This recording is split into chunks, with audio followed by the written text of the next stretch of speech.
मित्रांनो फॉर्म कसं भरायचं तर या ठिकाणी सर्वात अगोदर तुम्हाला वेबसाईटवर यायचं बॉम्बे हायकोर्टच्या ते जे आपण डिस्क्रिप्शन बॉक्समध्ये दिलेले तर तुम्ही पाहू शकता स्टेनोग्राफर असेल त्याच्यानंतर क्लर्क असेल किंवा स्टाफ कार ड्रायव्हर किंवा पिऊन हमाल प्रत्येकाची वेगवेगळी लिंक या ठिकाणी देण्यात आलेली आहे.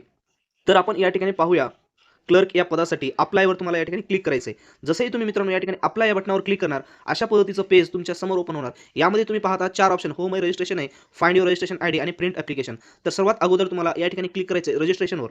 सर्वात अगोदर रजिस्ट्रेशन करून घ्यायचं. रजिस्ट्रेशन म्हणजे काय असते की ₹1000 फीस तुम्हाला या ठिकाणी पेड करावी लागणार आहे. तर या ठिकाणी तुम्ही पाहू शकता फर्स्ट स्टेप आहे. तुम्हाला इथं क्लिक करायचं आहे जे की तुम्हाला ₹1000 या ठिकाणी पेड करायचे आहेत आणि तर अशा पद्धतीने पेज तुमच्यासमोर ओपन झालेलं आहे. पेज ओपन झाल्याच्या नंतर फास्टली तुम्हाला या ठिकाणी कंप्लीट करायचं आहे कारण 5 मिनिटाच्या आतमध्ये हे पेज पूर्ण एक्सपायर होऊन जाईल. तर या ठिकाणी पाहू शकता फॉर्म दिलेला आहे. क्लर्क असेल, पिऊन हमाल पूर्ण पोस्ट या ठिकाणी दिले तर मी या ठिकाणी क्लर्क या पदासाठी चूज करतो. तर अशा पद्धतीनं या ठिकाणी पेज ओपन झालेलं आहे.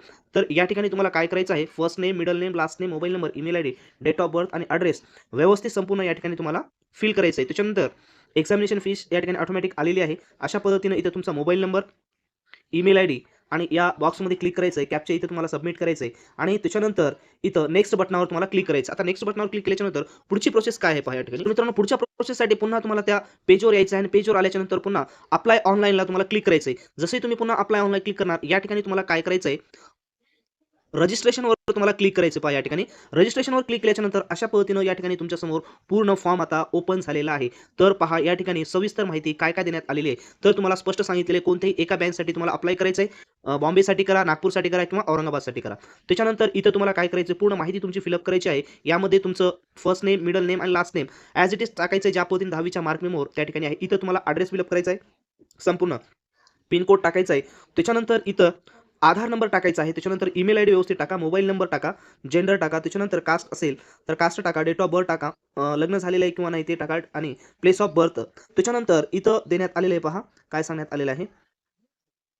Education qualifications. आता या ठिकाणी तुम्हाला एज्युकेशन क्वालिफिकेशन्समध्ये काय करायचं आहे, 10वी पासून तुम्हाला स्टार्ट करायचं आहे. 10वी पासून स्टार्ट केल्याच्यानंतर इथं स्ट्रीम दिलेली आहे.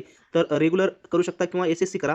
Board, university, Maharashtra state board, त्याच्यानंतर year of passing, out of marks, total marks आणि पर्सेंटेज या ठिकाणी टाकायचं आहे आणि जे मार्क्स आहेत ते लास्ट इयरचे मार्क तुम्हाला या ठिकाणी फिल करायचे. त्याच्यानंतर इथं मराठी, हिंदी आणि इंग्लिश सर्वांना क्लिक करायचं. त्याच्यानंतर इथं विचारलेलं आहे does candidate work in government department? Yes. जर तुम्ही गव्हर्नमेंटचे कर्मचारी असाल कोणत्याही डिपार्टमेंटमध्ये येस करा, नाहीतर नो करा. टायपिंग आहे का इथं तुम्हाला क्लिक करायचं आहे. काय स्टेट पर्टिक्युलर्स टायपिंग क्वालिफिकेशन्स.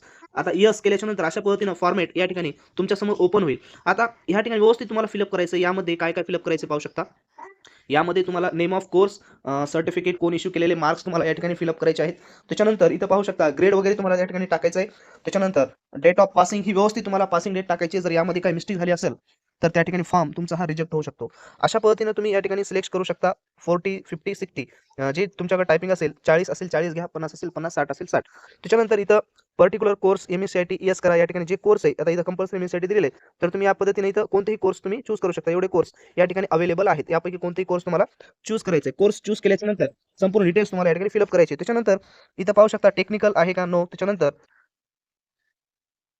दुसरा पेज या ठिकाणी पाहिल्याच्यानंतर तुम्हाला येईल या ठिकाणी काय करायचंय इथं मात्र आहे कॅरेक्टर सर्टिफिकेट ज्या 2 व्यक्तीचं घेतलेलं आहे त्यांचं नाव, ऑक्युपेशन, मोबाईल नंबर, ॲड्रेस पुल तुम्हाला प्रिंट करायचं आहे म्हणजे टाकायचं आहे या ठिकाणी. त्याच्यानंतर इथं शेवटची स्टेप आहे ती म्हणजे तुम्हाला काय करायचं या ठिकाणी जे आपण पेमेंट्स केलेले आहे ते पेमेंट्सचं आयडी या ठिकाणी व्यवस्थित टाकायचं, रेफरन्स आयडी, डेट टाकायची आहे आणि त्याच्यानंतर इथं फोटो साइन करायचा आहे आणि त्याच्यानंतर स्क्रोनिटी करून या ठिकाणी तुम्हाला डिक्लेरेशनला येस करून फायनल सबमिट तुम्हाला या ठिकाणी करायचं. अशा पद्धतीने पूर्ण फॉर्म फिलअप करायचं. यामध्ये काही अडचण असेल तर कमेंट्स बॉक्समध्ये कमेंट्स करा. तसेच टेलिग्राम चॅनल आपला नंबर दिलेला आहे त्या ठिकाणी तुम्ही व्हॉट्सअप मेसेज देखील करू शकता. तसेच हा व्हिडिओ जास्तीत जास्त तुमच्या मित्रांना शेअर करा आणि काळजीपूर्वक फॉर्म करा जेणेकरून तुमचं नाव या शॉर्टलिस्टमध्ये आलं पाहिजे, रिजेक्शन होऊ नये.